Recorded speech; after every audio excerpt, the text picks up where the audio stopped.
इस समय बिहार में महागठबंधन के साझा उम्मीदवार भोरे विधानसभा से भारतीय कम्युनिस्ट पार्टी माले के चुनाव चिन्ह झंडे पर 3 तारा के चुनाव चिन्ह पर पूरे महागठबंधन के उम्मीदवार के रूप में हमारे जेएनयू के पूर्व छात्र संघ अध्यक्ष रहे और ज़मीनी संघर्ष करके अपना एक मुकाम हासिल करने वाले धनंजय जी हैं। और धनंजय जी के समर्थन में हम लोग यहाँ पर इकट्ठा हुए हैं और हम पूरे भोरे के एक एक माताओं बहनों से, बुजुर्गों से, नौजवान साथियों से ये अपील और गुजारिश करने आए हैं कि भोरे बहुत लंबे वक्त से सुबह की भोर के इंतज़ार में है और इस बार गठबंधन का सूरज निकलेगा तो यहाँ एक नया सवेरा होगा। और पहले ही हम ये कहना चाहते हैं कि धनंजय जी का जीत इस बात के लिए एक ऐलान होगी कि कैसे बिहार बदलेगा और झूठ लूट फूट वालों को बिहार बेदखल करके जमीनी लोगों को अपने नए मुस्तकबिल लिखने के लिए तैयार करेगा।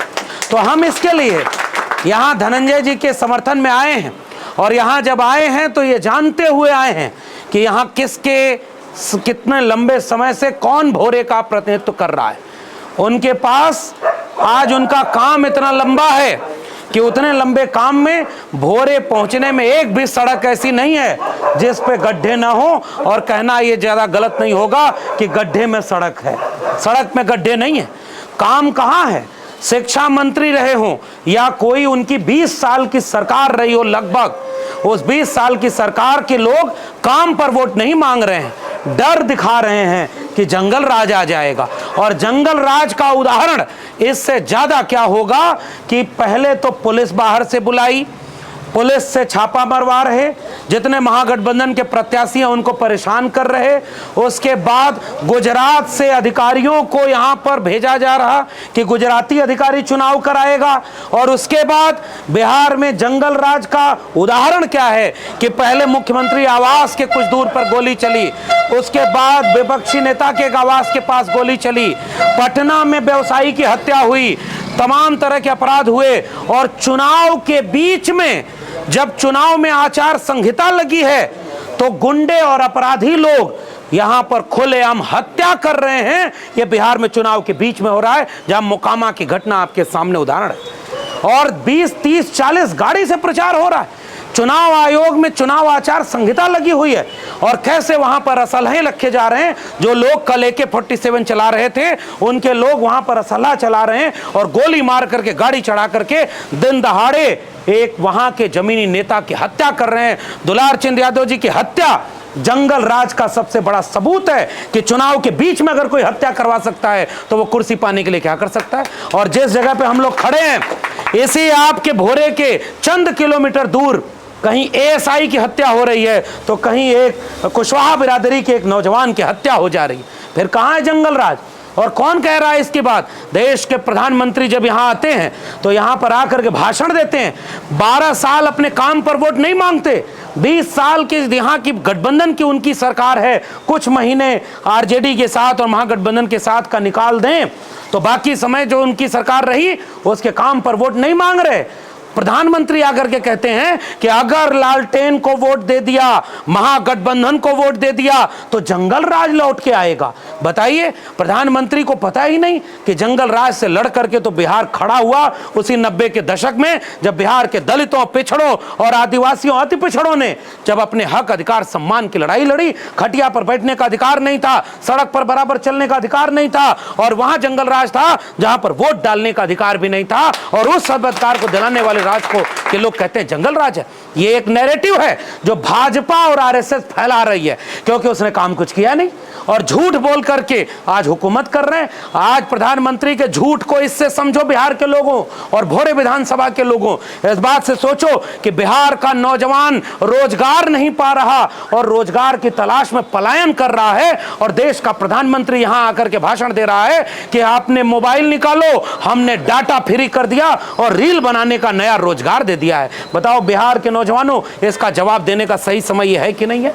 रील बनाने का नौजवान पकौड़ा बेचने को तुम अगर रोजगार कहोगे, रील बनाने को तुम रोजगार कहोगे, तो बिहार के ये जो लाखों करोड़ों लोग हैं जो पलायन करके जाते हैं, ये उनका अपमान किया जा रहा है। तुम्हारे पास रोजगार देने के लिए नहीं है। शिक्षा की बर्बादी इतना है, शिक्षा मंत्री के विधानसभा में खड़े होकर के एक सवाल हम पूछना चाहते हैं कि कितने शिक्षक भर्ती उन्होंने महागठबंधन की सरकार के बाद निकाली, कहां कहां उन्होंने वैकेंसी भरी है, और कितने यहां पर पटना विश्वविद्यालय को जब नीतीश कुमार जी मुख्यमंत्री हैं और प्रधानमंत्री जी के मंच पर बैठे हैं तो प्रधानमंत्री जी से हाथ जोड़ जोड़ करके, तब पैर नहीं छूते थे, तब हाथ जोड़ जोड़ के कह रहे थे कि एक और काम कर दीजिए कि पटना विश्वविद्यालय को सेंट्रल यूनिवर्सिटी का दर्जा दे दीजिए। प्रधानमंत्री जी खड़े होते हैं और कहते हैं कि पटना विश्वविद्यालय को सेंट्रल यूनिवर्सिटी का दर्जा देना कितनी छोटी मांग है, हम तो इसके लिए और बड़ा कोई नया विश्वविद्यालय खोल देंगे। और जुमलेबाजी का 56 इंच का जुमला बोला गया और पटना बिहार को मिला क्या? सेंट्रल यूनिवर्सिटी पटना आज भी नहीं बन पाया। उसके बाद आज बिहार ऐसा है जिसमें 3 नहीं 4-5 साल में डिग्री मिल रही है। तो शिक्षा के सवाल पर वहां पर एनडीए के लोग, एक बार भी बिहार के लोगों एक सवाल पूछना, प्रधानमंत्री के मुद्दों में भाषण में शिक्षा की चिंता क्यों नहीं है? प्रधानमंत्री के भाषण में युवाओं के रोजगार की चिंता क्यों नहीं है? और वो और नहीं तो झूठ बोल करके कहते हैं कि मैं बचपन से छठी मैया का गीत सुन करके सुबह सुबह तब कोई काम शुरू करता था। बताइए, ऐसा प्रधानमंत्री देखा क्या आपने कभी? अब कुछ दिन बाद कहेंगे कि मैं पैदा तो बिहार में ही हुआ था लेकिन चाय बेचने के लिए गुजरात चला गया था। आप भाई जहां चुनाव होता है वहां पर ये काम करते हो, और आप जब चुनाव यहां पर आया तो घुसपैठिया का नाम लेकर के आए।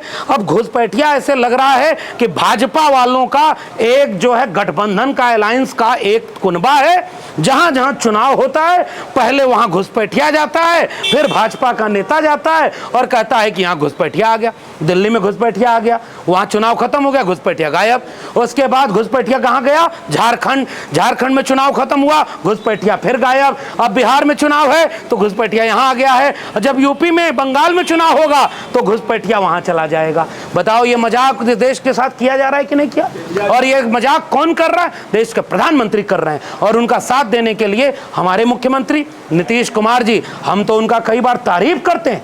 नीतीश कुमार जी के मुख्यमंत्री होने का एक बड़ा सबूत ये रखना भोरे और पूरे बिहार के लोगों कि नीतीश कुमार जी के होने का मतलब यह है कि जिस दिन यहाँ बीजेपी का मुख्यमंत्री हो जाएगा, मैं उत्तर प्रदेश से आता हूं और कुछ किलोमीटर बाद उत्तर प्रदेश का बॉर्डर शुरू हो गया है, केवल बुलडोजर, फर्जी मुकदमा, नौजवानों को जेल में डालना, वहां शिक्षक भर्ती खत्म और 69,000 शिक्षक भर्ती में आरक्षण घोटाला, जितने भी तरह का अन्याय हो सकता है वो उत्तर भाजपा का मुख्यमंत्री कर रहा है। और वही सपना उनका अटल बिहारी वाजपेयी का।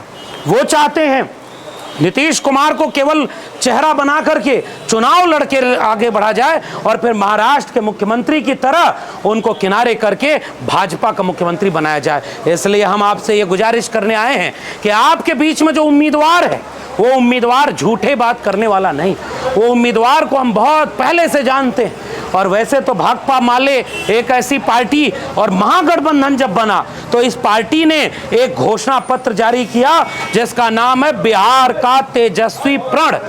बिहार का तेजस्वी प्रण। और तेजस्वी प्रण में बिहार ने यह कहा कि हमारी अगर सरकार बनती है तो जिन घरों को रोजगार नहीं मिला है हम हर घर में नौकरी देने का काम करेंगे। और ये जो बिहार के तेजस्वी प्रण का वादा है, ये वो वाला वादा नहीं है कि हमको भाइयों बहनों प्रधानमंत्री बना दो तो 1 साल में 2 करोड़ रोजगार देंगे। और आज 12 साल हो गया, 24 करोड़ रोजगार कहाँ है किसी को पता नहीं। और वहाँ पर वो सब कहते हैं कि पैसा कहाँ से आएगा। तो जब वो बोले थे कि 15-15 लाख अकाउंट में आएगा, तब मीडिया क्यों नहीं पूछा था कि पैसा कहाँ से आएगा? जब उन्होंने कहा था 100 दिन में काला धन आएगा, तब मीडिया क्यों नहीं पूछा था कि काला धन क्यों नहीं आया? ये वो जुमला बोलते हैं। और आज भाजपा और एनडीए का जो घोषणा पत्र आया है, उस घोषणा पत्र को देखिए, जो महागठबंधन का घोषणा पत्र है उसका नकल किया गया है। यहाँ महागठबंधन ने कहा कि 200 यूनिट बिजली फ्री करेंगे, तो उन्होंने कह दिया कि 150 यूनिट अभी फ्री कर दे रहे हैं। इन्होंने कहा कि नौकरी देंगे, तो वो लाखों में संख्या में कह रहे हैं कि हम उनको भी नौकरी देंगे। केवल कॉपी कर रहे हैं। और कॉपी करके वो चाहते हैं कि यहाँ के विचार को कॉपी कर लिया जाए। 10,000 रुपया अकाउंट में भेज रहे हैं और अकाउंट में भेज करके वो चाहते हैं कि वोट खरीद लिया जाए। एक महिला बिहार की स्वाभिमानी जमीन पर, सोचो आप, एक उदाहरण मैं देना चाहता हूं। बिहार में एक स्वाभिमानी महिला ने कहा कि ये जो 10,000 रुपया दे रहे हैं, ये क्या हमको घूस दे रहे हैं? आपको अगर ये रुपया वापस लेना है तो ये रुपया वापस ले जाओ, लेकिन अगर हमको वोट देना होगा तो हम महागठबंधन को वोट देंगे, जो पैसा हमको एक बार उधार पैसा नहीं देगा, वो हमारी जीविका दीदी की नौकरी परमानेंट करेगा और उनकी सैलरी को बढ़ाकर 30,000 रुपया करेगा। वो क्या करेगा कि महागठबंधन ने ऐलान किया है कि जितने संविदा कर्मी हैं, संविदा कर्मियों की नौकरी को परमानेंट कर दिया जाएगा।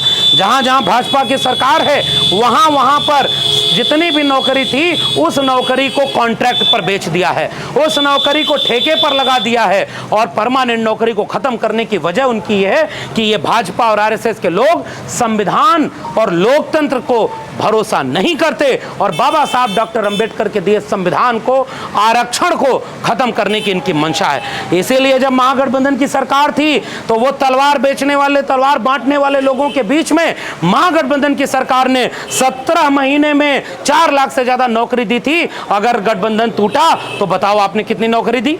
यहां तो नौकरी दी गई है और नौकरी दे करके एक सपना दिखाया गया है कि जो महागठबंधन कहता है वो महागठबंधन करता है। तो महागठबंधन बिहार के मुद्दों पर चुनाव लड़ रहा है, बिहार के नौजवानों के शिक्षा और रोजगार के मुद्दे पर महागठबंधन चुनाव लड़ रहा है और भाजपा और एनडीए किस पर चुनाव लड़ रही है? जंगल राज के नाम पर।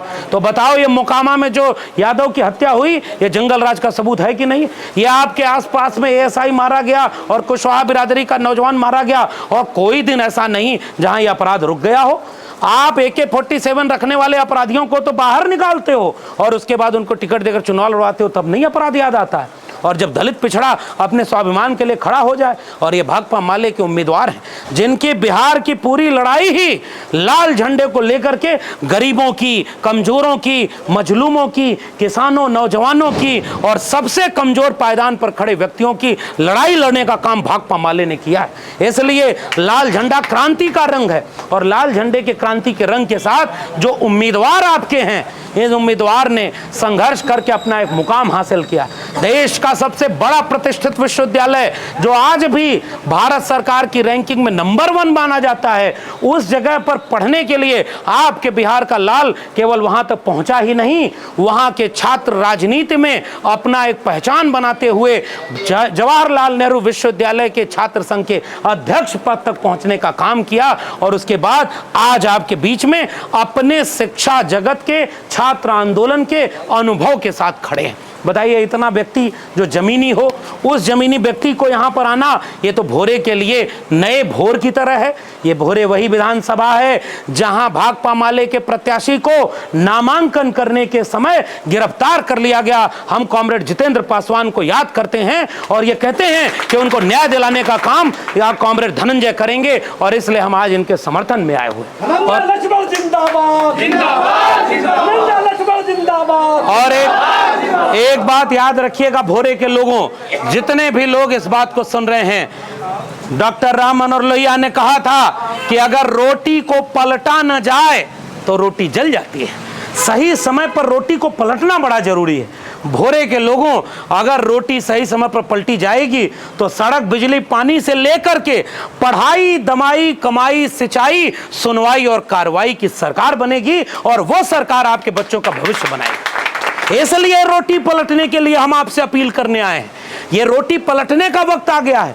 आपके सामने कुछ लोग फिर आएंगे, पैसे से वोट खरीदने की कोशिश करेंगे, जात को जात से लड़ा करके बांटने की कोशिश करेंगे, हिंदू मुसलमान के नाम पर मंदिर को मस्जिद से लड़ाने की कोशिश करेंगे। ये भाजपा वालों का पुराना एजेंडा है। जब जनता के मुद्दे पर बात नहीं तो जनता के मुद्दे पर जवाब देना चाहिए।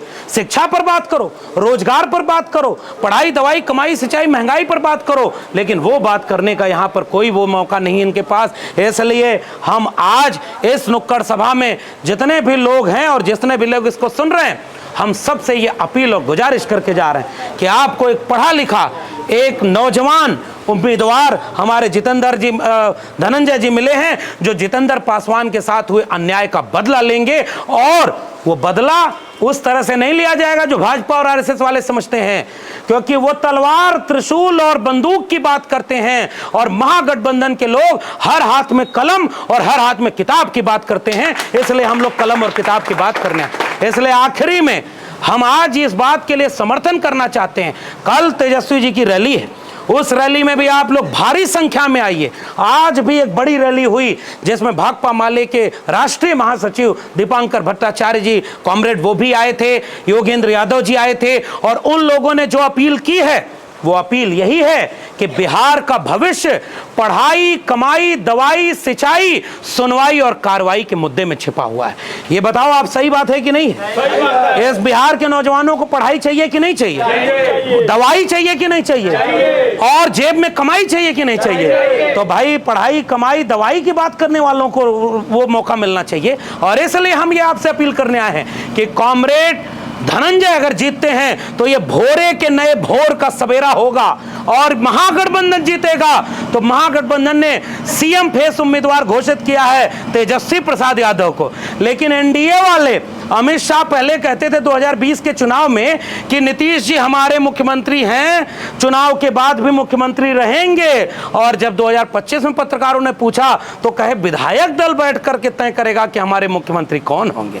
पहले नीतीश जी बड़े भाई हुआ करते थे, भाजपा छोटे भाई होते थे, अब दोनों को बराबर कर लिया और भाजपा रिमोट कंट्रोल से उनको चला रही। हम तो कहते हैं नीतीश जी ने बहुत अच्छे काम किए, लेकिन अब चाचा जी अपने इस बिहार को चलाने में अब समर्थ नहीं है, तो उनका भतीजा सीएम पद का उम्मीदवार बनकर के, महागठबंधन का चेहरा बनकर के आपके बीच में है। और जो एक बार यहां पर ऐलान किया, ये आखिरी बात ये कह के जा रहा हूं, अति पिछड़ा समुदाय, अति पिछड़े समुदाय के लिए जिस तरह से पहले के कुछ जगहों पर कोशिश की गई, SC ST atrocity prevention act बनाया गया कि अगर SC ST के साथ कोई भी अन्याय, भेदभाव, शोषण करता है, अत्याचार करता है तो उसको विशेष सजा मिलेगी, जीरो टॉलरेंस पे। उसी तरह से महागठबंधन ने अलग से अति पिछड़ा का एक संकल्प पत्र घोषित किया है, जिसमें उन्होंने कहा है कि अति पिछड़े समुदाय की किसान जातियां और हस्तशिल्प, कुटीर उद्योग की मेहनतकश जातियां, अगर उनके साथ अति पिछड़े हमारे समाज के लोगों के साथ कोई भी अन्याय अत्याचार करेगा तो जीरो टॉलरेंस पर अति पिछड़ा को सजा दिलाने के लिए अति पिछड़ा और उनके अपराध संरक्षण अधिनियम पास कराएगी। और उन्होंने यहां तक कहा 25 करोड़ तक का ठेका। कभी आपने सोचा है प्रधानमंत्री जी आ करके यहां पर बता दें अगर उनको बिहार के मुद्दे पर चुनाव लड़ना है? महागठबंधन ने कहा SC ST OBC के लोगों को ठेके में 25 करोड़ लोगों के लिए कोई उनका बैकअप नहीं चाहिए होगा। अगर पहली बार भी कोई अप्लाई करेगा तो हम उनको आर्थिक न्याय देंगे।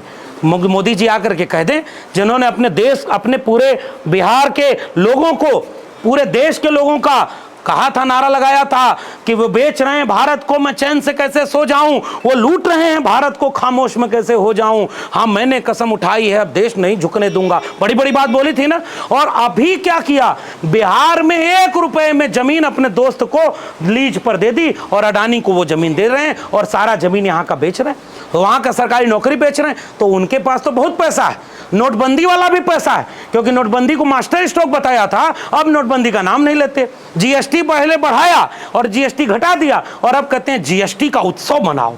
पहले बताइए, अभी समय तो कम है, नहीं तो मैं आपको बताता। एक राजा था, मैं सुनाई देता हूँ, बहुत जरूरी किस्सा है।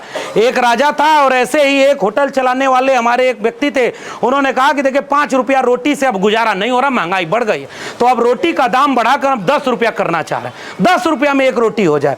तो राजा के पास गए तो राजा ने कहा कि ये तो बड़ा गड़बड़ है, तो अच्छा तुम बढ़ाना चाहते हो, तुम एक काम करो, रोटी का दाम बढ़ाकर 30 रुपया कर दो। राजा ने जैसे उसको कहा कि 30 रुपया कर दो, होटल वाले ने जाके रोटी का दाम 30 रुपया कर दिया। और जब 30 रुपया कर दिया, जनता में हाहाकार मच गया, अरे भाई ये कितना बड़ा अन्याय, 5 रुपए की रोटी 30 रुपए में हो गई। पूरी जनता त्रस्त हो गई, सारी जनता मिलकर के राजा के पास पहुंची, राजा साहब न्याय करो, ये देखो होटल वाले ने रोटी 5 रुपए से बढ़ाकर 30 रुपया कर दिया। राजा ने देखा कि माहौल गर्म है, तो राजा ने कहा कि अब देखो आज रात 8 बजे से रोटी का दाम 30 रुपया से घटाकर 15 रुपया किया जाता है। जनता ने कहा फलाने की जय हो, पूरा जय जयकार मच गया राजा का। अब जनता जय जयकार किसकी कर रही है? राजा की। रात जब जनता चली गई तो होटल वाला आगे करा, हुजूर हमसे बड़े बिजनेसमैन तो आप हुए, हम 5 रुपए से बढ़ाकर 10 करना चाह रहे थे, आपने 15 करवा दिया, हमारा भी फायदा हो गया और जनता उधर आपकी जय जयकार कर रही है, आपने अपना भी फायदा करवा लिया। ऐसा राजा यहां पर भी है, पहले जीएसटी लगाया और जीएसटी हटा करके कह रहा है कि थैंक यू हमारा बोलो। इसलिए बिहार के लोगों, ये तथागत बुद्ध की जमीन है, लोकतंत्र की जननी जमीन है, और वोट चोरी करके कोई लोकतंत्र को खत्म करना चाहता है तो बताइए बिहार का लोकतंत्र खत्म करने देगा क्या? इसलिए बिहार का चुनाव बिहार के मुद्दे पर होना चाहिए। बताइए सही कि गलत? बिहार का चुनाव पढ़ाई, कमाई, दवाई, सिंचाई, सुनवाई और कार्रवाई पर होना चाहिए। बताइए सही कि गलत? तो नौकरी कौन देगा? महागठबंधन देगा कि नहीं?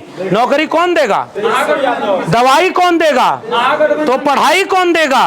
तो जो पढ़ाई, कमाई, दवाई की बात करे, हमारा वोट भी उसको जाना चाहिए कि नहीं जाना चाहिए? अब आखिरी बात, वोट डालने जब जाना आप तो वोट की हिफाजत करना। आजकल कई तरह के शिकारी घूम रहे हैं, कोई वोट को खरीदेगा, कोई वोट को डराएगा, कोई वोट को डलने नहीं देगा, और वोट डल जाएगा तो गिनने नहीं देगा। पिछला चुनाव 2020 का याद है ना, कैसे लूटा गया लोकतंत्र को? इस बार बिहार के लोगों, लोकतंत्र बचाने की जिम्मेदारी आपकी है। आप अगर बिहार में लोकतंत्र बचा ले गए तो पूरे देश में लोकतंत्र बचेगा। इसलिए यह चुनाव कोई विधायक बनाने का चुनाव मात्र नहीं है, यह चुनाव किसी को मुख्यमंत्री बनाने मात्र का चुनाव नहीं है। पूरे देश में बाबा साहब का अम्बेडकर का संविधान बचेगा कि नहीं, यह चुनाव उसका चुनाव हो गया। क्योंकि वोट चोरी के बाद अगर बिहार का लोकतंत्र गया तो फिर तो बचेगा क्या? इसलिए जब वोट डालने जाइएगा तो 3 तारा, झंडे पर 3 तारा, ये चुनाव निशान है। तो जितने लालटेन वाले हैं उनका भी चुनाव निशान क्या होगा? जितने लोग करनी वाले हैं उनका भी चुनाव निशान क्या होगा? जितने लोग हाथ के पंजे वाले हैं उनका भी चुनाव निशान क्या होगा? जितने लोग नाव वाले हैं उनका भी चुनाव निशान क्या होगा? ये 3 तारा बिहार का चुनाव निशान है आपकी विधानसभा सीट पर। फिर ऐसे ही ये जो गमछा हम लोगों ने पहना है और धनंजय भाई ने पहना है, ये पूरी हमारी विचारधारा को स्पष्ट करता है। ये गोडसे गोलवलकर और आरएसएस का विचार बिहार में न चला था, न चला है और न चलेगा। इसलिए एक एक वोट अपने महागठबंधन के प्रत्याशी को दीजिएगा, वोट की हिफाजत करिएगा, और जब तक जीत का सर्टिफिकेट ले न लें तब तक मोर्चे से पीछे मत हटिएगा। ये हम आपसे गुजारिश करके जा रहे हैं। सही है? अब आखिरी बात, जहां लगिएगा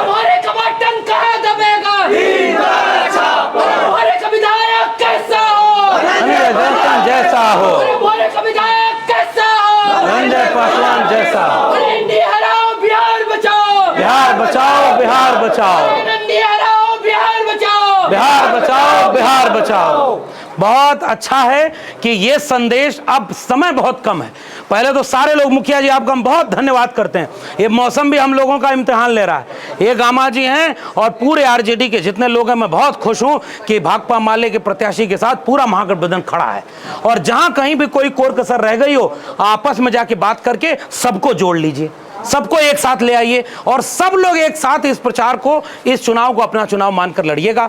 कल तेजस्वी जी की रैली को सफल करिएगा और उसके बाद जितना भी दिन बचा है, आप प्रत्याशी जहां जा पाएंगे जाएंगे, जहां प्रत्याशी नहीं जा पाएंगे, आप हर महागठबंधन का समर्थक और बिहार का भविष्य बचाने का मादा रखने वाला व्यक्ति खुद को ही धनंजय मानकर और खुद को प्रत्याशी मानकर एक एक व्यक्ति को कन्विंस करेगा। हम इस उम्मीद में एक बार ये कहना चाहते हैं, सारे मतभेद भुलाकर सारे तरह के झगड़ों से बचना है। ये भाजपा वाले आएंगे तो फिर झगड़ा लगवाएंगे, कभी धर्म के नाम पे, कभी जात के नाम पर, तो झगड़ा नहीं करना है, सबको एकजुट करना है। और इस बार भोरे का भोर उदय होगा, कॉमरेड जितेंद्र पासवान को भी न्याय मिलेगा और यहां से महागठबंधन जीतेगा और पटना की सरकार बदलेगी। और पूरे देश में एक बात याद रखना, बिहार में अगर सरकार बदल गई तो दिल्ली वाली कितना दिन बचेगी? समझदार को इशारा काफी। इसलिए हम ये कहना चाहते हैं कि बहुत बड़ा चुनाव है, दिल बड़ा करिए और पूरी मेहनत से इस चुनाव को जनता लड़ रही है, जनता जवाब देगी। हम इस उम्मीद में कॉमरेड धनंजय को पहले ही जीत की अग्रिम बधाई देना चाहते हैं। आपका संघर्ष कामयाब हो, भाकपा माले यहां से जीते और महागठबंधन का पढ़ाई, कमाई, दवाई, सिंचाई का नारा जीतेगा। इसी उम्मीद के साथ मुखिया जी का धन्यवाद, गामा जी का धन्यवाद, महागठबंधन के हर दल के हर एक साथी का धन्यवाद। जब तक तोड़ेंगे नहीं तब तक तो भाकपा माले जिंदाबाद, तो महागठबंधन जिंदाबाद, तो पढ़ाई कमाई जिंदाबाद, तो दवाई सिंचाई जिंदाबाद, तो इंकलाब जिंदाबाद।